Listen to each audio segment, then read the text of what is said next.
Hi, this is Brandon Slay from thirstgym.com. Today we're talking about an exercise called the Easy Bar Skull Crusher, or also the Zigzag Bar Skull Crusher. I've got a rackable version of an Easy Bar here at my power rack. This one's from Elite FTS. You can also use the standard smaller Olympic bars if you will, but I prefer to put mine in a rack. To me it's just easier logistically to be able to load and set up. But this here, as you know, we've got the zigzag, so we've got the bend here in the middle. We've also got one out here. I'm specifically going to use this part. Depending upon your build, it's going to depend upon that option of the exercise. So I need my hands basically shoulder width to be able to perform this ideally, so it's not going to destroy my elbows up. But you know, if you're a bigger person, you're probably going to have your hands further out on the barbell.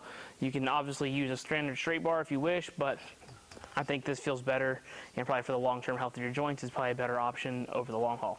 If you don't have access to a bar like this, you could also use fat grips on your standard Easy Bar. So we're going to lay down here on the bench. We're going to get in our standard bench position, or relatively close to it. You don't have to be super strict in your competition setup, but you still want your feet in the ground, shoulder blades pulled back, all that good stuff. You actually want to set yourself out further away, because after we get it out here, we're going to have to realize that our elbows are going to have to bend and the bar is going to come back towards our face. So we want to make sure that there's enough room here that I'm not hitting J hooks and things like that. If you have a hard time unracking it, obviously for safety purposes, get a spotter, somebody to help you lift it off. But otherwise, you're going to come out. You're basically be in a very similar to your close grip position, okay? If that's probably where your hands are. But then what we're going to do is we're going to keep our elbows high, we're going to keep our wrists up forward, we're going to come down towards our face, and then back. So notice my elbows are staying high, my elbows are staying tucked in, and then I'm going right back up. What we don't want to have happen as we come down is we don't want the elbows to flare out like this. Okay, it's really hard on the elbow joint, but also it's kind of defeating the purpose of what we're kind of looking for. We're kind of wanting some long head work here on our triceps, so keep those elbows in while you're up, and then come back down.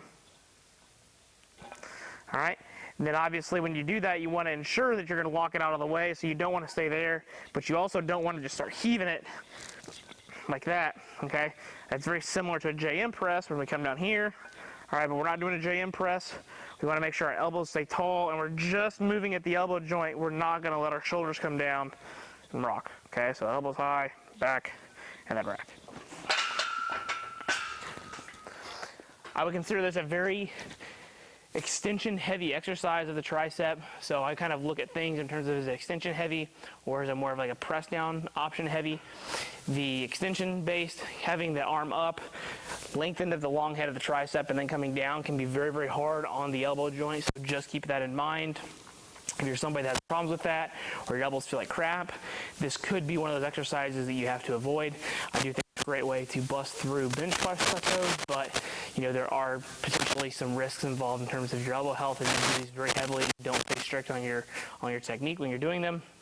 And then, like I said, adding the fat bar in, to me, feels better. So I think that's one way for a long-term wear and tear to kind of maybe save your elbows a little bit. When you're programming these 3 to 5 sets of probably 6 to 10 reps, it's probably going to be your Goldilocks zone. You could certainly do more repetitions if you wish, but I think at that point you're probably better off doing press downs or something like that with constant tension from the cables of the bands. But you would put this if your main bench press work, or you can superset it with some bicep work to pull your arms up with your athletes if you're working with athletic populations. But I think the rackable option is definitely something you want to look into. A fatter option in terms of the diameter of the barbell is also probably something you want to look into. You can perform one with the standard Easy Bar, but I think overall this is a better option.